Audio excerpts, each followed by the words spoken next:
ओम शांति। आज हम 28 जुलाई 2023 की बाबा की साकार मुरली सुनेंगे। बाबा कहते हैं, मीठे बच्चे, पावन बनने के लिए अपने स्वधर्म में रहो और अशरीरी बन एक बाप को याद करो।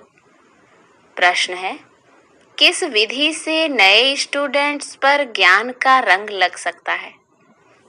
उत्तर, उन्हें पहले पहले 7 रोज की भट्ठी में बिठाओ। कायदा है, जब कोई भी आता है तो उनसे फॉर्म भराओ। पहले 7 रोज भट्ठी में पड़े, तब पूरा रंग लगे। तुम भ्रमरियां ज्ञान की भू भू कर आप समान बनाती हो। तुम जानती हो, अभी देवता धर्म की सैपलिंग लग रही है।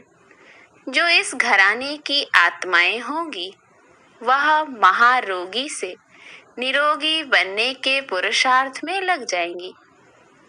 गीत है, महफिल में जल उठी समा परवाने के लिए। ओम शांति। बच्चों को ओम शांति का अर्थ तो समझाया हुआ है। ओम अर्थात अहम। अहम कौन? आत्मा और मेरा शरीर, कर्मेंद्रियां। आत्मा का स्वधर्म है ही साइलेंस। आत्मा किसके संतान है? कहेंगे परमपिता परमात्मा की। वह भी साइलेंस है। आत्माएं साइलेंस वर्ल्ड शांति धाम में रहती हैं, फिर पाठ बजाने टॉकी वर्ल्ड में आती हैं। अब बेहद का बाप कहते हैं, हे बच्चे, अपने स्वधर्म में रहो, अशरीरी होकर बैठो, बाप को याद करो। उस बाप को समा भी कहते हैं। अब यह है महफिल पतित मनुष्यों की। इस समय यह पतित दुनिया है। मनुष्य मात्र पतित हैं। समझाया गया है, सतयुग में भारत पावन था। गृहस्थ धर्म कहा जाता है, जिसको सुखधाम कहते हैं। भारत पावन था, अभी पतित है, दुखधाम है। यह चक्र फिरता रहता है। अभी यह है कल्याणकारी संगम युग, जबकि पतित मनुष्य सृष्टि पर बाप को आना पड़ता है। पतित मनुष्य सृष्टि को पावन बनाने। पुरानी दुनिया से नई दुनिया बाप रचता ही बनाते हैं, जिसको परमपिता परमात्मा कहा जाता है। सब भक्तों का भगवान एक है। तो बाप कहते हैं, मुझे भी पतित दुनिया पतित शरीर में आना पड़ता है। परम धाम से एक ही बार आता हूँ, भारत को पावन दैवी राज्य बनाने। इस वर्ल्ड की हिस्ट्री ज्योग्राफी को कोई नहीं जानते, क्योंकि सब नास्तिक हैं। एक भी आस्तिक मनुष्य नहीं। बाप को न जानने के कारण निधन के बन पड़े हैं। आपस में लड़ते झगड़ते रहते हैं। घर घर में कितनी अशांति है। सतयुग आदि में वन ऑल माइटी ऑथोरिटी देवी देवता राज्य था, सुखधाम था। फिर दुखधाम कैसे बना, यह कोई नहीं जानते। ज्ञान है ब्रह्मा का दिन, भक्ति है ब्रह्मा की रात। सन्यासी लोग कहते हैं, ज्ञान भक्ति और वैराग्य। अब वह तो घर बार छोड़ जंगलों में चले जाते हैं। वैराग्य आ जाता है, वह है रजोगुनी सन्यास। यह है सतो प्रधान सन्यास। इस पाप आत्माओं की दुनिया में एक भी पुण्य आत्मा नहीं। तो यह खेल सारा भारत पर है। भारत सोने की चिड़िया था। भारत में सोना और हीरे बहुत अथाह थे। सोने के महल बनते थे और हीरे जवाहरों की जड़त होती थी। अभी तो भारत कौड़ी जैसा बना हुआ है, फिर उनको हीरे जैसा बाप ही बनाते हैं। तुम जानते हो, हम मनुष्य से देवता बन रहे हैं। अभी वह बाप पतितों की महफिल में आए हैं। मनुष्य समझते हैं पतित पावनी गंगा है, स्नान करने जाते हैं। फिर भी कोई पाप आत्मा से पुण्य आत्मा नहीं बनते। फिर साल 22 साल जाकर गंगा स्नान करते हैं। इस समय कोई भी पावन नहीं है। जब तक पावन बनाने वाला बाप न आए, तब तक पावन बन न सके। पावन बनाते हैं गीता का भगवान। वह भगवान तो सभी आत्माओं का बाप एक ही है। ऐसे नहीं कि सब भक्त भगवान हैं, वह सर्वव्यापी भगवान है। यह तो भगवान की ग्लानि करते हैं। इसीलिए यदा यदा ही धर्मस्य ग्लानिर्भवति भारत, यह भारत के लिए ही गाया हुआ है। जो बाप आकर भारत को हीरे जैसा बनाते हैं, उनकी कितनी निंदा करते हैं। ऋषि मुनि फिर कहते आए, रचता और रचना बेअंत है अथवा नेति नेति है, हम नहीं जानते। और आजकल के मनुष्य फिर कह देते सर्वव्यापी है। बाप कहते हैं, ऐसे जब बन जाते हैं तब मैं आकर पाप आत्माओं से पुण्य आत्मा देवता बनाता हूँ। सबका सदगति दाता है ही एक, वही आकर पतित से पावन बनाए लायक बनाते हैं। बच्चों को वर्षा देते हैं। लौकिक बाप से मिला है अल्पकाल का वर्षा। बेहद का बाप कहते हैं, मैं तुमको 21 जन्मों के लिए वर्षा देता हूँ, पवित्रता, शांति और सुख का, जो लौकिक बाप दे न सके। वह बाप भी है, शिक्षक भी है, ज्ञान का सागर भी है। बाप की महिमा बड़ी ऊंच है। मनुष्य सृष्टि का बीज रूप भी है। यह मनुष्य सृष्टि का वैरायटी धर्मों का झाड़ है। आदि सनातन देवी देवता धर्म है सतयुग का। उनसे फिर और धर्म इमर्ज होते हैं। अभी तुम ब्राह्मण धर्म के बने हो, इनसे पहले शूद्र धर्म के थे। अभी ब्राह्मण से फिर सो देवता, फिर सो क्षत्रिय बनेंगे। यह 84 का चक्र लगाना पड़ता है। सतयुग में भी पहले पहले तुम आएंगे। गाया भी जाता है, आत्मा परमात्मा अलग रहे बहुकाल। गीता में भी सुना, चारों तरफ लगाए फेरे फिर भी हरदम दूर रहे, अर्थात बाप से मिल न सके। अभी है रावण राज, राम राज है डीटी राज। मनुष्य तो समझते हैं स्वर्ग नरक यहाँ ही है, परंतु ऐसे हो नहीं सकता। मनुष्य मरता है तो कहते हैं स्वर्गवासी हुआ, तो जरूर नरक में था, तो जरूर पुनर्जन्म नरक में ही लेना पड़े। मनुष्यों की तो अनेक मतें हैं, एक न मिले दूसरे से। अनेक प्रकार की द्वैत मतें हैं। आधा कल्प भारत में होती है दैवी मत, अब है आसुरी मत। भारतवासी जिस भगवान को याद करते हैं, उस पारलौकिक बाप को तो जानना चाहिए ना। अभी भारत कौड़ी मिसल है, उनको हीरे जैसा बनाना है। गांधी अथवा नेहरू भी चाहते थे भारत में world all mighty authority Ram राज्य हो। समझते हैं कोई समय भारत में था, अभी नहीं है, इसीलिए राम राज्य की कोशिश करते हैं। परंतु यह कोई मनुष्य के हाथ में नहीं है। तुम हो ब्राह्मण, प्रजापिता ब्रह्मा की संतान।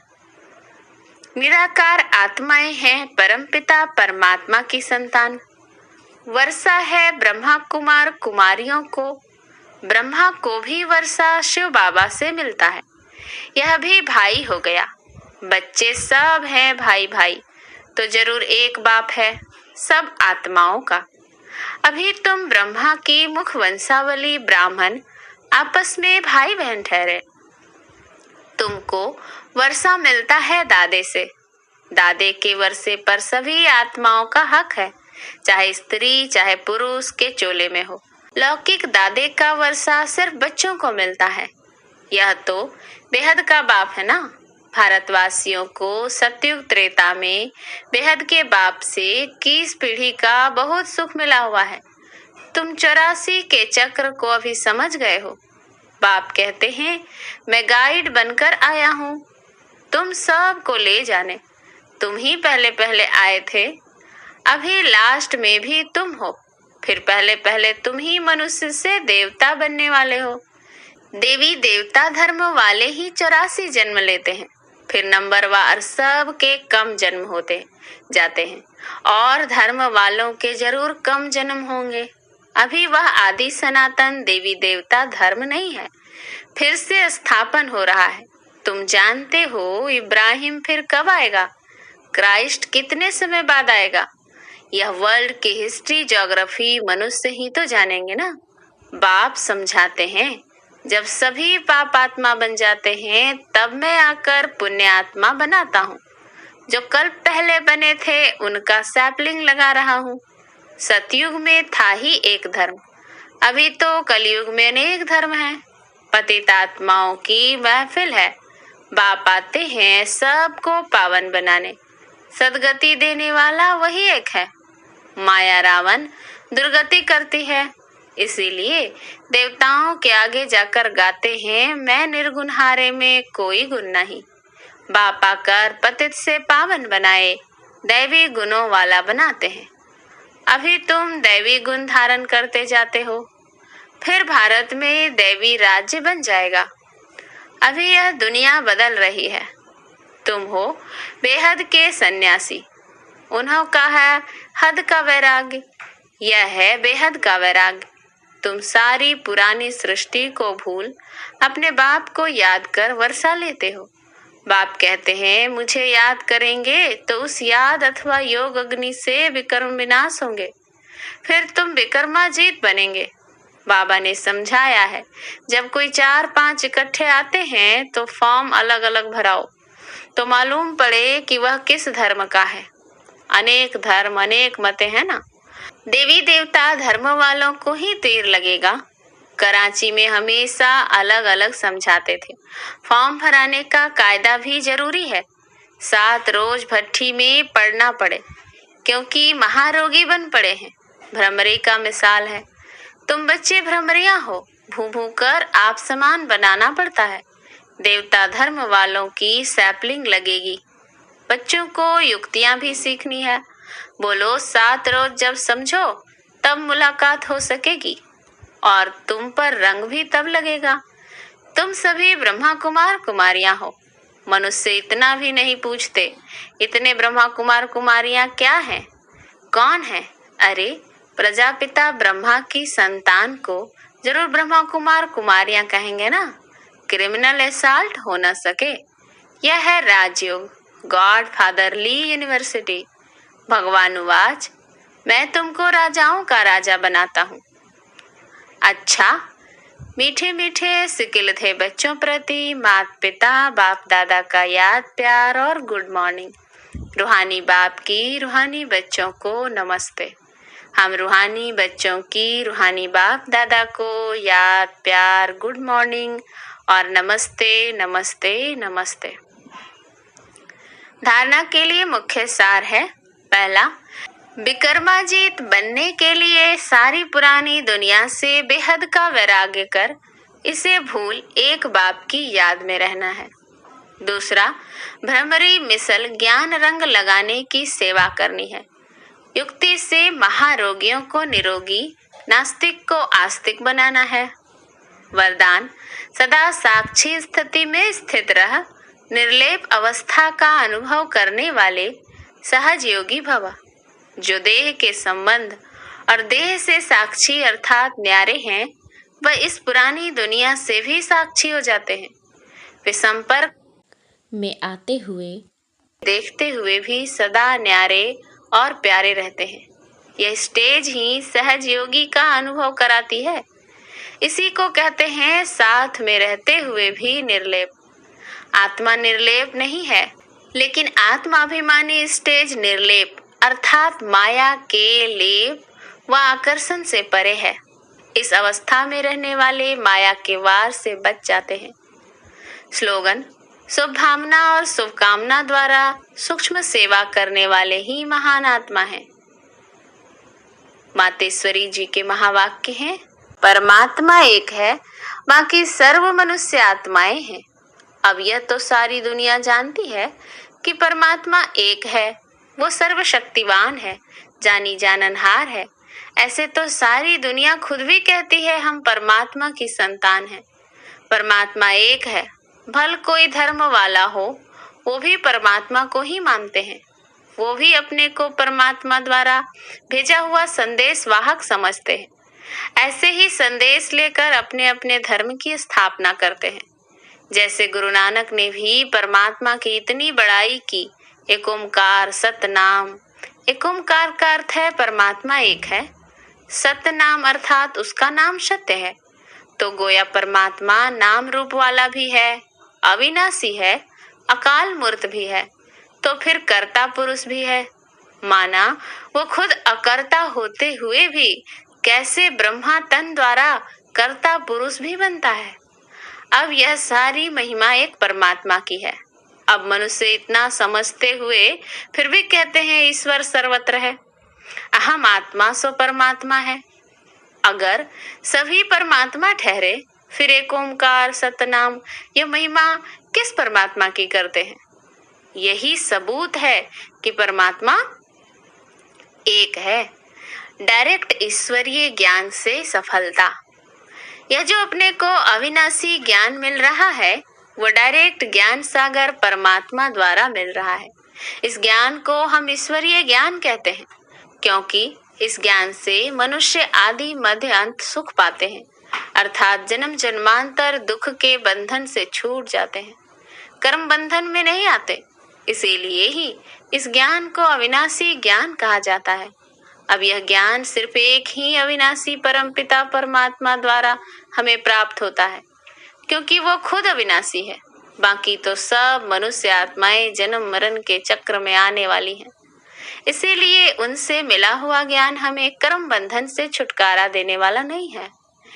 इस कारण उन्होंने ज्ञान को मिथ्या ज्ञान अथवा विनाशी ज्ञान कहेंगे। लेकिन यह देवताएं सदा अमर हैं क्योंकि इन्होंने अविनाशी परमात्मा द्वारा यह अविनाशी ज्ञान प्राप्त किया है। तो इससे साबित है कि परमात्मा भी एक है तो उसका ज्ञान भी एक है।